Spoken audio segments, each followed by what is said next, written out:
Beaucoup de militaires brésiliens croient qu'un ordre absurde peut arriver à tout moment, venant directement du président brésilien, exigeant que les forces armées brésiliennes soutiennent le Venezuela. Cette possibilité autrefois improbable suscite désormais l'inquiétude dans les coulisses de la caserne. Les récentes déclarations du président soutenant le régime de Nicolás Maduro et critiquant le gouvernement de Donald Trump dans la lutte contre le trafic transnational ont vraiment alerté la caserne. La tension monte à mesure que les États-Unis s'éloignent des relations militaires bilatérales avec le Brésil, mettant en péril des décennies de coopération stratégique. L'alliance entre le Brésil et les États-Unis s'est construite sur une confiance mutuelle depuis la Seconde Guerre mondiale, lorsque des soldats brésiliens ont combattu en Italie aux côtés des Américains. Depuis lors, les deux pays maintiennent des accords bilatéraux solides, avec des entraînements conjoints, des échanges militaires et une participation à des opérations de maintien de la paix. Ce partenariat porte sur la cybersécurité, le renseignement, la logistique et les techniques de combat. L'interopérabilité entre les forces armées est le résultat d'années d'alignement technique et doctrinal, qui est maintenant menacé par des décisions politiques idéologiques du gouvernement brésilien actuel. Bienvenue à Vie à la caserne.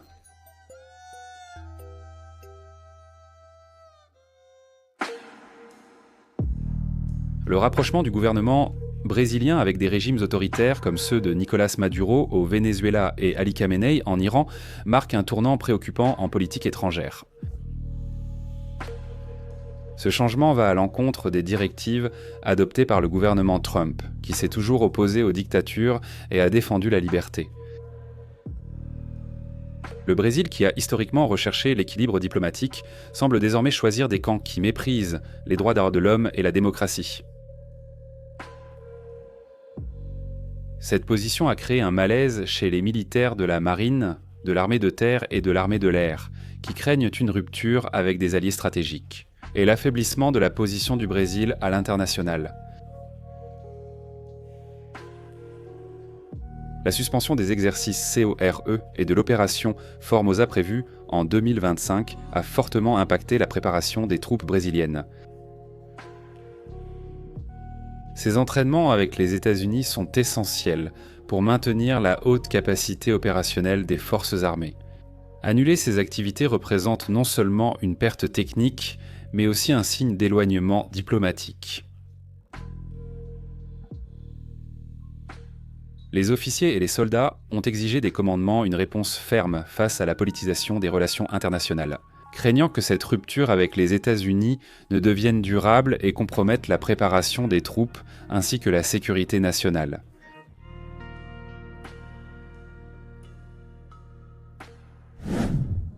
Le régime de Nicolás Maduro reste au pouvoir de manière illégitime après les élections de 2024 marquées par la fraude et la répression.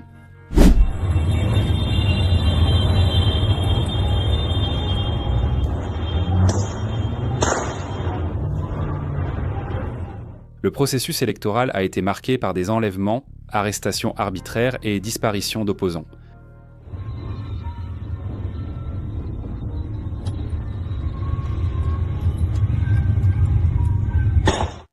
Le Venezuela connaît un climat de peur, une population muselée et des services publics en ruine. L'hyperinflation, la faim et l'exode massif résultent directement de la mauvaise gestion chaviste. Soutenir un tel régime qui opprime son peuple est vu par de nombreux militaires comme une grave erreur et une déviation des principes des forces armées brésiliennes.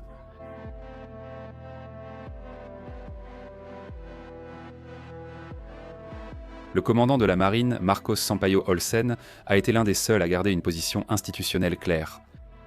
En se rendant personnellement aux États-Unis, il a renforcé les liens historiques entre les forces navales et a réitéré que la coopération doit être maintenue, indépendamment des idéologies politiques.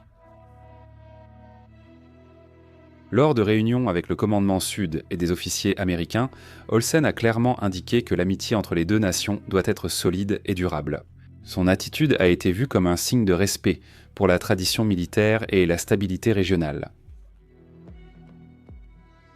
A l'inverse, Thomas Paiva, armée, et Marcelo Damasceno, armée de l'air, ont adopté un ton plus modéré. Leurs discours sont prudents, avec des messages implicites visant à préserver la hiérarchie et à éviter les affrontements directs avec le gouvernement. Certaines questions, comme l'efficacité des opérations militaires, ont été débattues ici. Là, les gens oublient, par exemple, la grève des routiers. La grève des routiers qui a paralysé le pays en 2018 a été résolue par les forces armées. Cette attitude a été vue comme une volonté de préserver la neutralité institutionnelle, alors que de nombreux militaires souhaitent manquer des positions plus fermes face aux menaces contre l'autonomie des forces armées.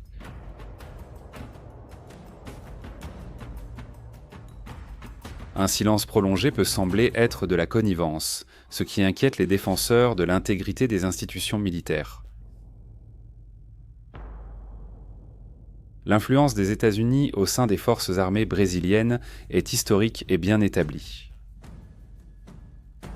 Les systèmes d'armes, protocoles d'entraînement et doctrines opérationnelles ont été élaborés grâce à ce partenariat.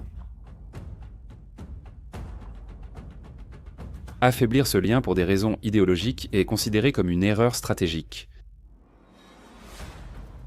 L'alliance avec des partis et régimes de gauche, surtout hostiles aux valeurs démocratiques, place le Brésil en conflit avec ses alliés historiques.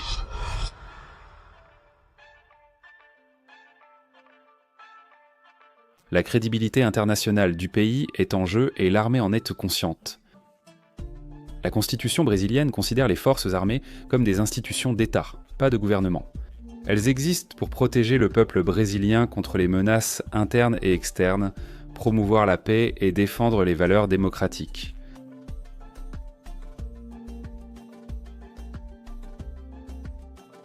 Lorsque des signes de politisation apparaissent au sein des casernes, la confiance de la population commence à s'éroder.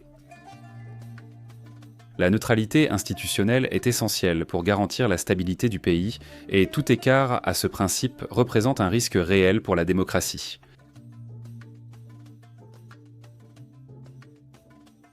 Soutenir des régimes autoritaires, comme celui de Maduro, pose un dilemme éthique aux forces armées. De nombreux militaires s'interrogent sur la limite de leur obéissance à des ordres contraires aux valeurs constitutionnelles.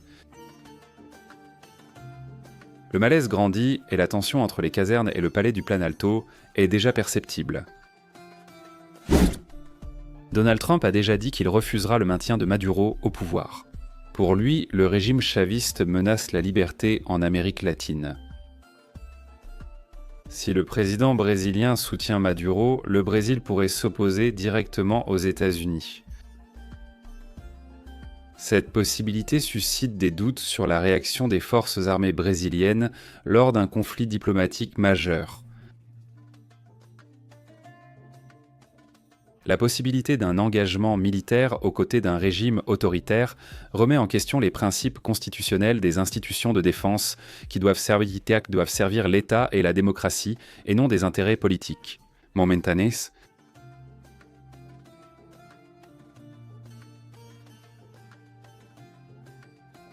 La population brésilienne commence déjà à percevoir les signes d'instabilité. Les interrogations sur l'attitude des commandants, la politisation des casernes et le silence face aux régimes autoritaires sont devenues courantes. Le Brésil vit une période délicate où la neutralité des forces armées sera essentielle pour assurer la démocratie et la paix sociale sur le continent. La mission des forces armées est claire: protéger le peuple brésilien, garantir la souveraineté nationale et promouvoir la paix. Tout écart à cette mission menace la stabilité du pays. Laissez ici dans les commentaires si vous pensez que les commandants des forces armées brésiliennes vont se manifester ou resteront silencieux. Même face à la crise entre les États-Unis et le Venezuela, sur Vie à la caserne, vous suivez toute l'actualité du monde militaire. Laissez votre like, abonnez-vous et regardez l'une des vidéos qui apparaissent sur votre écran. En avant, combattants!